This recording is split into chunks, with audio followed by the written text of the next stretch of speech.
guys, welcome to Freedom in a Budget. Welcome. If you are new, I am Kelly and I am so glad that you're here.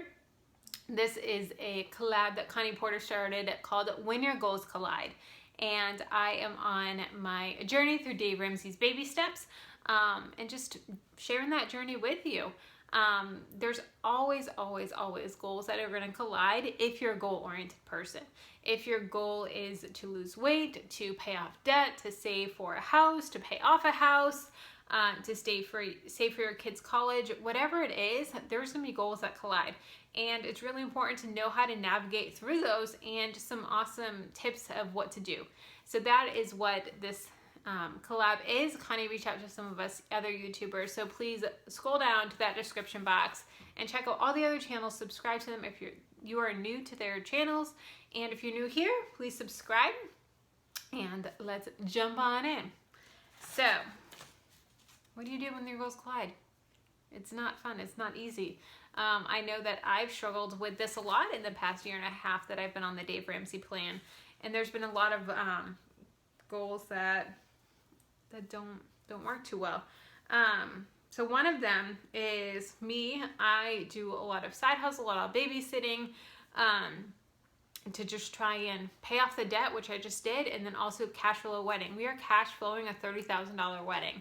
And it's crazy the amount of money that we're putting towards it each month and just the amount that we're able to save. But the main way that I can do that is through side hustle and babysitting. And so almost every single weekend, I'm babysitting 10 to 14 hours on a Saturday. So with that, I had to take away family time with Jamie. And we're trying to, build our future. We're trying to really get to know each other on a deeper level. We're going through some books of premarital counseling, different things like that we have a lot to work through, and just building our relationship.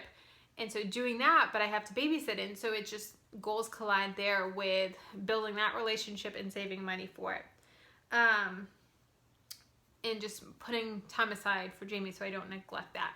So I have some tips of what to do for this. So the first one is write down a list of pros and cons. So in this situation, I write down a list of, like making more money, building those relationships with the person that she's actually our wedding planner. So building that relationship while making more money. But then it's also able to help me reach my goals faster. That's another pro. But the con is it's taking time away from Jamie. It's neglecting some time with him sometimes. It's neglecting household chores. It's neglecting exercising. It's neglecting getting my grocery shopping done. Different things like that. And for Jamie especially, this is a hard one because his love language is quality time. And I live probably 45-50 minutes away from his house, and work that far away. And so sometimes the only time I get to see him is on the weekend. So there's weeks that sometimes I don't get to see him at all, because he's working or I'm working or whatever it may be. So sometimes there's been 2 or 3 weeks where I haven't seen him at all. Like it's been 20-25 days straight.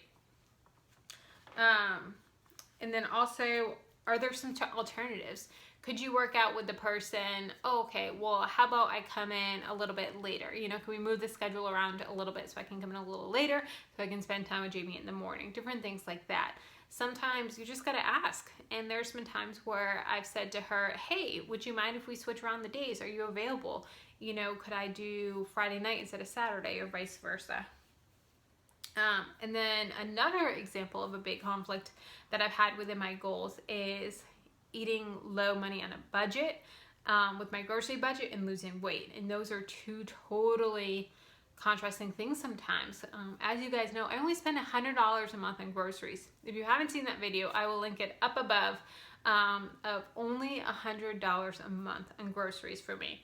And I go through all the tips and everything in that. But with that, I have to eat a lot of like processed foods and different things, and not fresh veggies and whatnot. So eating well and grocery budget, it's hard, it's contrasting. And sometimes I'll have to put goals to the side, especially with the Weight Watchers. I love it because I can still lose weight and eat those foods, and still eat those foods on a budget. And then now that I'm debt free and after the wedding is done, cash flowed, and I'm married, I'm going to be cutting out a lot of those processed foods and increasing the grocery budget so I can eat a lot more fresh foods. But in the meantime, I can't. So it's just kind of giving that give and take of saying, okay, I'm not going to eat all processed foods as in Oreos and different things like this, but I'm going to eat these better choices. So it is still an improvement from what I was eating in the Oreos and stuff, but it's not as bad for me. So just kind of figuring out the different ways that you can get around it. And don't be afraid to say, okay, this is a compromise for now, but later on down the road, I can make so much more of a difference and a change in my eating habits or my debt payoff or whatever it may be. So that is all I have for you today. Thank you so much for joining me on this. Please let me know down below in the comments some different things that you do when your goals collide, and what are some goals that have collided for you. What are some things that you've had to work through with this is interrupting my this or whatever it may be. So thank you so much for watching, and I will talk to you guys later. Bye.